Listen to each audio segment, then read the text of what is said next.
Automats again. Here we go. First place power rankings. Wait a second. What? First That's what happened this place week, is right? Resonators. What the heck, Rod? You know What? you can't reveal it already? What the heck? Oh my god! Cut it out. Cut it out of the video. Oh my god.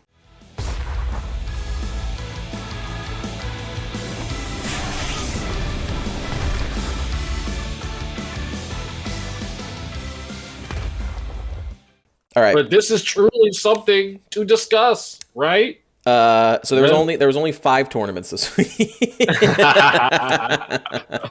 Yeah, so obviously not a very active week of tournaments. I think the Meta Weekly did like an unlimited tournament. There was a bunch of tournaments that didn't even take place. There Yeah. literally the only tournaments we did was 4 battle phases and 1 Meta Freakly that were classified to be in the power rankings. Which what do you have to do to be in the power rankings, Camille? Basically, if you want to be in the power rankings, your tournament has to be rounds of Swiss into a top cut, and the deck format being one deck plus a 7 card side, which you can side in a skill. And because of that, the only tournaments that fit the criteria this week were the 4 battle phase tournaments Yeah, that we held and 1 Meta Freakly. yeah. Other than that, the rest of the tournaments either did not happen or they were holding Worlds format, which, if you guys do not already know, is taking place on August 28th, 1 a.m. Eastern Standard Time on twitch.tv/Duel Links Entertainment. There you go. Make Best sure part. you're there. Yeah. I mean, I guess obviously, like, even with a small amount of tournament turnout, you would think Onomat would still be, you know, dominating Right? everyone, Yeah, they've been doing but so much. but they didn't. They lost to Resonators by 5 points. They won one Yeah. tournament. They won the Meta Freakly, and that's it. They've not won anything else. They've just been losing. Yeah, so let's talk about it. Why are automats falling off this week compared to recent weeks? And I'm going to start off by saying I believe that their nerf is finally starting to show its true colors, Mhm. right? The consistency from automats is insane. However, it does limit them into like 2 or 3 definitive plays in which they have to have certain starter monsters, Mhm. and then they are able to make their powerful Gaga head play. And now most decks are playing in a way where they can play around this. They're seeing that automats are very limited now that they are not ultra consistent anymore. Their only forms of hard removal are via destruction and flip downs, and their biggest strength is chain summoning into flip downs or bounces via their Xyz monsters. If you are a deck, like some of these other rogue decks that have been popping up with unique strategies that are very good against elements, like ninjas, like Lunalights, Mhm. like Thunder Dragons. All of these decks are doing extremely well now versus automats because they don't have that extreme advantage over them anymore. It's a little bit, but It's not as it bad. was Yeah. it was definitely lowered, and the cracks are starting to show. Well, it's funny. It feels like the fifth place deck is just taking turns tagging out into just a straight up Onomat counter. This time it's Luna Lights, Right? which with only like 7 points. Last week it was Yes. Vindred, and they literally are doing the same thing. They just can't be targeted, and then Automats look around and go, okay, well, I can't play Rhino Bus, so I lose. I don't really know what you want out of me. Right. So yeah, I think I pretty much agree with you. There are clear cut counters to automats, and this week Mhm. a lot of resonators were being played. Funny enough, we all know that automats is going to be it's still the best deck, right? It's the deck that's warping the Yes. entire meta, and we know that automats will have a strong showing at Worlds. But I actually do think, especially after talking to Negative One, who you can watch play live again on Saturday, 1 a.m. Boys, let's Hmm. go. Don't forget. There is going to be, I think, like RDA being used as just an engine for other ideas might be the way to go. Maybe not pure RDA anymore. That's what we started seeing a Really. lot this week. We saw the RDA Vindred, which was interesting, but we also saw, RDA with Fire Arvada in the finals the other Yes. day, which was really really interesting.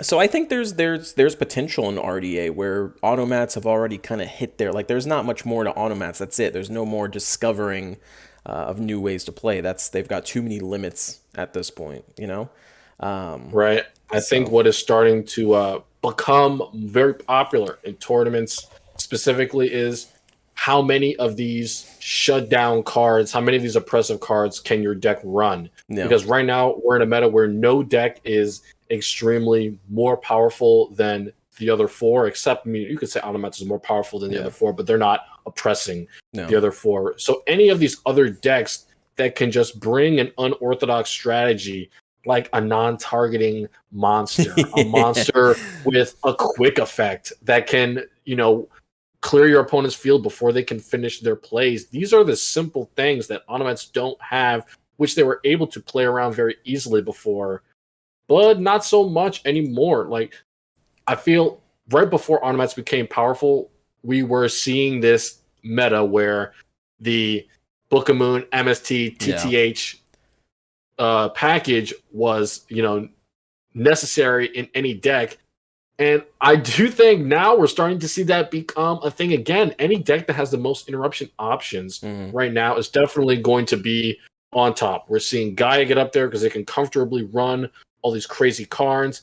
But there are also decks like Thunder Dragons, which are making a resurgence. They don't have that active interruption, but they have it in reusability of their monsters and in Z summoning. So I feel like all of these decks that are beside Automats on the power rankings, they all have one thing that they do really well against Automats, and that's what they're using to beat them in tournaments right now. Interestingly enough, the deck that won, which gave him enough points to actually make the power rankings, did not run Levianeer.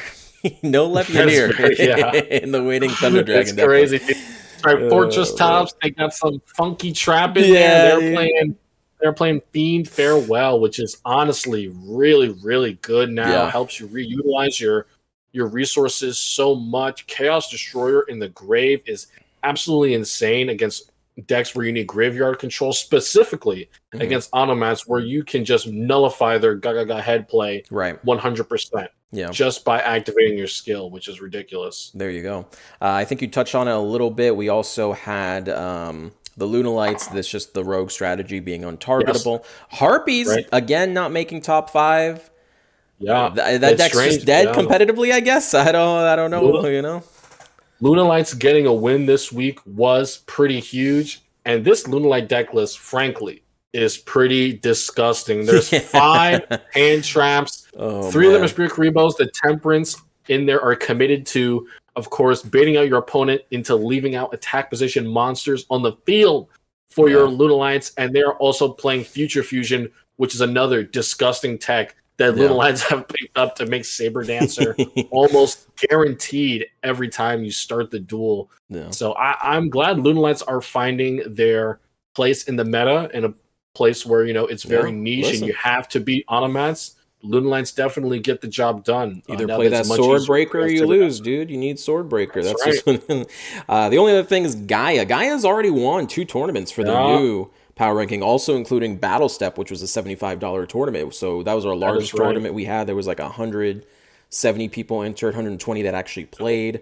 Gaia is popping off huge right now. Currently the only meta deck that can use destruction quick effects and at an unlimited pace with a consistency skill. Gaia, I believe it is one of the most stacked decks. If you look at it, you know, you got some pretty crazy consistency monsters, plus Book of Moon, plus you can run whatever traps you want. Dragon's Mirror, since it has become a regular part of the deck, just means that you don't necessarily run out of steam if you don't continue to draw monsters. However, it is still a very opening turn heavy hand. If you open bad, you will lose a duel. So I think that is essentially how that deck works. We literally saw someone lose today even against non-fusion area. You know, like that card came out of nowhere to stop them in Resonators. And I think the meta will shape up with, obviously, Automats, everyone wants to counter them, but then it's just going to be like Resonators, Gaia, and all these decks trying to fluctuate their back row. You know, the non-fusion, the Book of Moon, the TTHs, what works, what doesn't work, and that's changing, which is cause for a healthy meta, but I think this meta is just too stale. You know, we went through too much baggage with this meta. We don't care if it's healthy at this point. We just want all these decks to disappear. Bring in the Arc 5 meta. Let's go. We definitely need the meta right now to be not revolving around Automats being the best deck. Even if they were to release a new deck that wasn't Automats 2 that would take its place, I would be happy, because, you know, then the ecosystem would change. Different decks would become powerful. But yeah, Automats are kind of just keeping everything stale. They did not win this week, Yeah, there you but go. the people are using the same strategies. Yeah. And the meta hasn't changed because they are still the deck to beat out there. Yeah. And participation overall has been down. I mean, the highest Yeah. we've had was like 80 representation today with Automats. Yes, this is due to 5 tournaments, of course, Automats ranking in 80 overall representation with Resonators at 41, almost half. But past there, it is not too far off. Gaia at 38. So the lower decks, the Automat counters, they are definitely close to each other in representation. In overall standings, we have Resonators at 20, Automats at 15, Thunder Dragons and Gaia at 10, and Little Knights at 7. So truly not a totally dominant week for any deck. Resonators taking the spot from Automats this week. Of course, maybe you guys will want to chalk it up to a small sample size victory, but we'll see next week. Hey, if it's small sample size and Automats are so good, why didn't they win? What's going on here? Dude, why didn't they win? Why didn't they just win with half the points they usually do? You know, exactly. There you go. Yeah, I mean, that's pretty much it. You guys tell us in the comments what you think. Is this just a small sample size? Do you think that the meta is accurate? Do you think that, does it even matter with Worlds around the corner, new ban list? You guys let us know. Join the Discord. That's where we post all the tournaments. Subscribe on the YouTube channel. Follow us on the Twitter. We post them big tweets. And that's pretty much it. Yeah.